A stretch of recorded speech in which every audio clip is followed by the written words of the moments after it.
अरे बच्चों, तो एक एक्सरसाइज स्टार्ट करते हैं, यानी कि हम क्वेश्चन करना शुरू करते हैं। देखो अभी तक जिस चैप्टर में हमने इस चैप्टर में जो भी पढ़ा आगे, मतलब इंट्रोडक्शन पार्ट में कि क्या क्या था, क्या क्या हम पढ़ने वाले हैं, तो उसी संबंधित सारे प्रश्न करेंगे जो जो चीज़ें हमने सीखी थी, पढ़ी थी। ठीक है। अब इंट्रोडक्शन पार्ट जो है आपका इंपॉर्टेंट है आपके ऑब्जेक्टिव के लिए, क्योंकि 2-3 ऑब्जेक्टिव उसी इंट्रोडक्शन पार्ट में से आपको मिल जाते हैं। ठीक है, या फिर कोई 2-4 ऑब्जेक्टिव आप डेफिनेटली कर लोगे उसी इंट्रोडक्शन पार्ट से, जो हमने स्टार्टिंग में बताते हैं। निम्नलिखित में से कौन सा द्विघात समीकरण है?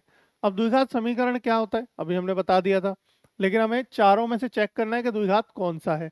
देखो, बहुपद और द्विघात में क्या अंतर है? जब मैं बराबर जीरो के रख दूंगा तो समीकरण हो जाता है, और अगर बराबर जीरो के नहीं रखूंगा तो क्या कहलाता है? द्विघात कहलाता है, मतलब बहुपद कहलाता है। अब बहुपद और द्विघात में क्या है कि दो पावर होनी चाहिए, है ना। अब हमने ये भी बताया था बहुपद में स्टार्टिंग में पढ़ाते में कि हमारी घात, यानी चर की घात कैसी होनी चाहिए? एक होल नंबर होनी चाहिए, यानी कि पूर्ण संख्या होनी चाहिए। जैसे 0 1 2 3 4 5 6 7 अप टू सो ऑन। लेकिन हमारी यहाँ पे द्विघात की बात हो रही है तो दो होनी चाहिए अधिकतम घात।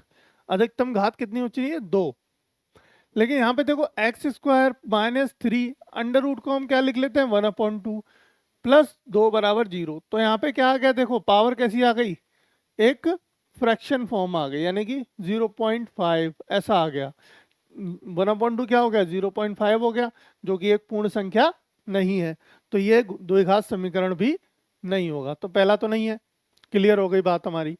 अब दूसरे इसकी बात कर लेते हैं। देखो इसकी बात करते हैं। ये क्या दे रखा है? x+1/x बराबर, इसको ना इस तरीके से कर लेते हैं। देखो b हमें क्या दे रखा है? b दे रखा है हमें x+1/x बराबर x²। अगर मैं एलसीएम ले लूं x, ठीक है, तो x² + 1 बराबर x², है ना। x² हो जाएगा, ये हो गया।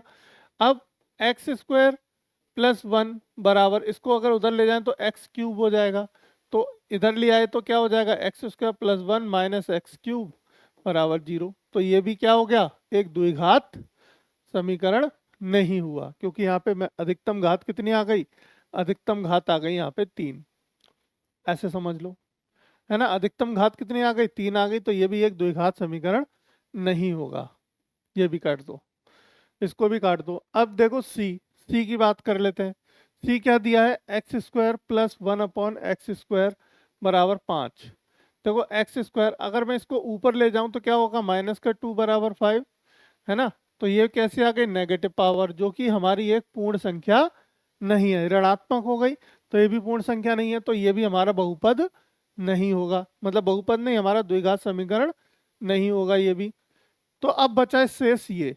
भाई तीनों चेक कर लिए हमने, ना तो पहला है, ना दूसरा है, ना तीसरा है। तो ऑप्शन डेफिनेटली हमारा चौथा सही होगा, यानी कि डी ऑप्शन सही होगा। चेक भी कर लेते हैं। देखो 2x² - 5x बराबर a² + b² - 2ab, 2ab, है ना। इधर ले आओ सारी चीजों को। 2x² माइनस का x², ठीक है, माइनस का 5x प्लस का 2x माइनस का 1 बराबर 0। अब 2x² में से एक x² घट गया तो एक x² बचा। x² माइनस का 3x माइनस 1 बराबर 0 आ गया द्विघात समीकरण।